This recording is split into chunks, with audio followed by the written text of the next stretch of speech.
তপ্ত মরুভূমির বালিতে হঠাৎ যেন চোখ ধাঁধিয়ে যায়। বালুর বুক চিরে জেগে উঠেছে গাঢ় সবুজে ঢাকা আস্ত একটি পাহাড়। তার গা বেয়ে ঝর্ণা নেমে আসছে তীর তীর করে। সবুজের মাঝখানে কোথাও কোথাও ফুটে উঠেছে রং বেরং কত নাম না জানা ফুল। হঠাৎ দেখলে বিভ্রম জাগতে পারে, কিন্তু সত্য এরকমই নাকি একদিন ছিল ব্যাবিলনের ঝুলন্ত বাগান। ঐতিহাসিক হেরোডোটাস এই বাগানের মনোরম শোভায় এতই মুগ্ধকর হয়েছিলেন যে বাগানটিকে তিনি প্রাচীন পৃথিবীর এক অপার বিস্ময় বলে অভিহিত করেছিলেন।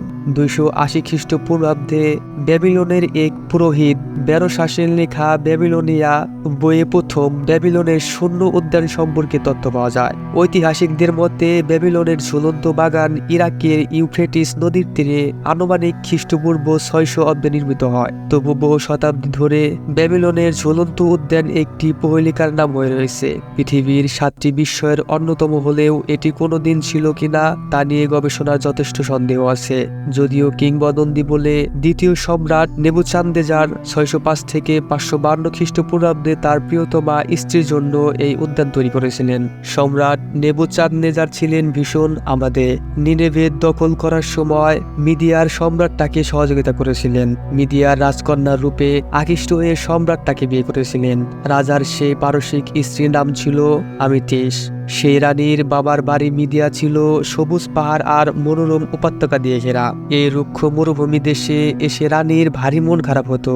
ইতিহাসে আছে মরুময় পরিবেশ তার একেবারে ভালো লাগেনি। মানিয়ে নিতে না পারায় রানী হয়ে পড়েন গৃহকাতর। তাকে খুশি করতে রাজা ঠিক করলেন বালির বুকে গড়ে তুলবেন সুজলা সুফলা শস্য শ্যামলা এক সবুজের গালিচা। কিন্তু কাজটা ছিল বড় কঠিন। একে তো মরুভূমির মাটির রুক্ষ, তার উপর জলের বড়ই অভাব। এখনো জায়গায় গাছপালা কিভাবে জন্মাবে?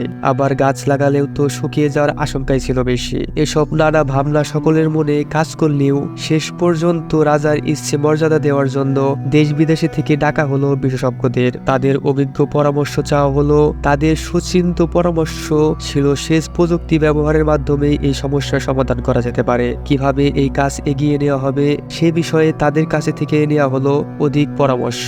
ঝুলন্ত বাগান শূন্য ভাসমান ছিল না মোটেও। মরুভূমিতে মাটি ফেলে কৃত্রিম পাহাড়ের উপর বাগানটি তৈরি করা হয়েছিল। রোদে সেকা ইটের কলাম দিয়ে তৈরি করা হয় অনেক ধাপ। ধাপে ধাপে সেই পাহাড়ের গায়ে গাছপালা লাগানো হয়েছিল।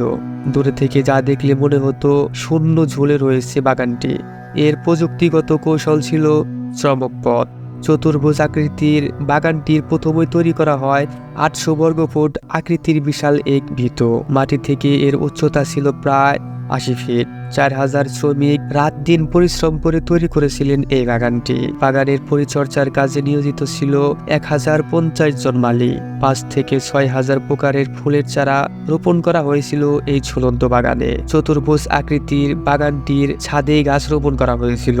ছাদগুলো কিউব আকৃতির ছক্কাটা স্তম্ভের উপর দাঁড় করানো হয়েছিল। ভিত্তিগুলো পর্যাপ্ত ভার যাতে সামলাতে পারে তাই মাটির বেশ গভীর পর্যন্ত ঢালাই করা হয়েছিল। এই আকৃতিতে ছাদ তৈরির ফলে সামনে থেকে বাগানটিকে পাহাড়ের মতো মনে হতো। ছাদের উপর ওঠার জন্য পেঁচানো সিঁড়ি তৈরি করা হয়েছিল। অনেক ঐতিহাসিকের মতে সিঁড়ির পাশ দিয়ে মোটা নল রাখার স্থান ছিল, যাতে ছাদের একদম উপর পর্যন্ত পানি ওঠানো যায়। ভাবতে অবাক লাগে এতদিন আগে অবিশ্বাস্য শেষ প্রযুক্তির মাধ্যমে রাজা এই অসম্ভবকে সম্ভব করেছিলেন। এভাবে তৈরি হলো নেবুচাঁদনেজারের স্বপ্নের ঝুলন্ত বাগান। এই বাগানটির সঙ্গে রানীর জন্য একটি সবুজ রঙের মনোমুগ্ধকর প্রাসাদও তৈরি করা হয়েছিল।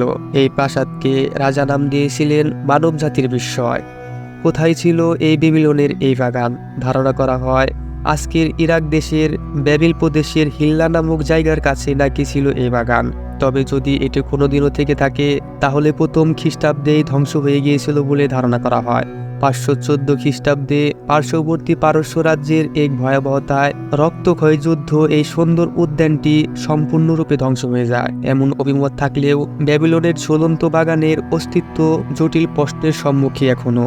গবেষকদের ধারণা ইরাকের কোনো এক জায়গায় ছিল ঝুলন্ত বাগানটি, কারণ ঐতিহাসিকদের মতে ব্যাবিলনিয়ার ইতিহাস তো বটে, স্বয়ং নেবুচাঁদনেজারের লিপিতেও কোথাও এই বাগানের কথা নেই। অনেক গবেষণার ধারণা ব্যাবিলনের ঝুলন্ত উদ্যান বলতে আদৌ কিছু ছিল না। এটি সত্যিকারের মস্তিষ্ক প্রসূত। ব্যাবিলনিয়ান পুরোহিত বেরোসাসের লেখার উপর ভিত্তি করে গ্রিক ইতিহাসবিদরা পরবর্তীতে এই বাগান সম্পর্কে লেখেন, যাদের কেউই আদৌ বাগানটি নিজ চোখে দেখেননি। ব্যাবিলিয়ানের রাজপুরোহিত বেরোসাসের মর্ম ও মূর্তি আবার অনেক ইতিহাসবিদ মনে করেন ব্যাবিলনের ঝুলন্ত বাগান আসলে ব্যাবিলনেই ছিল না, এটি ছিল ইরাকের প্রাচীন সাম্রাজ্য অ্যাসিরিয়ার নগর নিনেভেতে।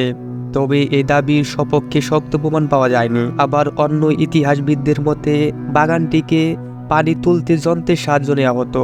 কারো কারো মতে ইউফ্রেটিস নদী থেকে পানি তুলতে স্ক্রু পাম্প ব্যবহার করা হতো। তবে ধারণাটি তেমন একটা বিশ্বাসযোগ্য ছিল না, কারণ স্ক্রু পাম্প আবিষ্কার হয়েছে আরো অনেক পরে। আর্কিমিডিসের তৈরি স্ক্রু পাম্প, যা ব্যাবিলনের ঝুলন্ত বাগান তৈরির অনেক পরে আবিষ্কৃত হয়। 1899 সালে জার্মান প্রত্নতাত্ত্বিক রবার্ট কোল্ডওয়ে ব্যাবিলন শহর খনন করে কাজ শুরু করেন।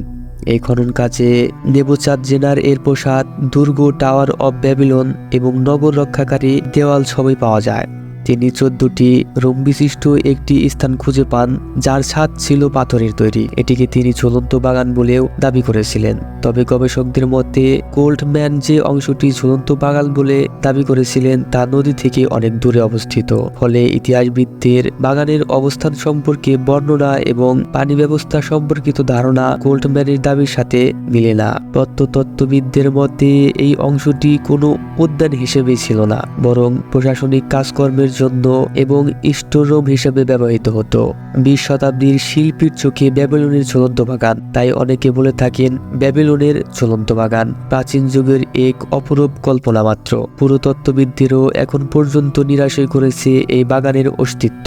কোনো প্রমাণ্য তথ্য তারা পায়নি, তবে কল্পনার উচ্ছ্বাসে দিন দিন উজ্জ্বলতর হয়েছে এটি।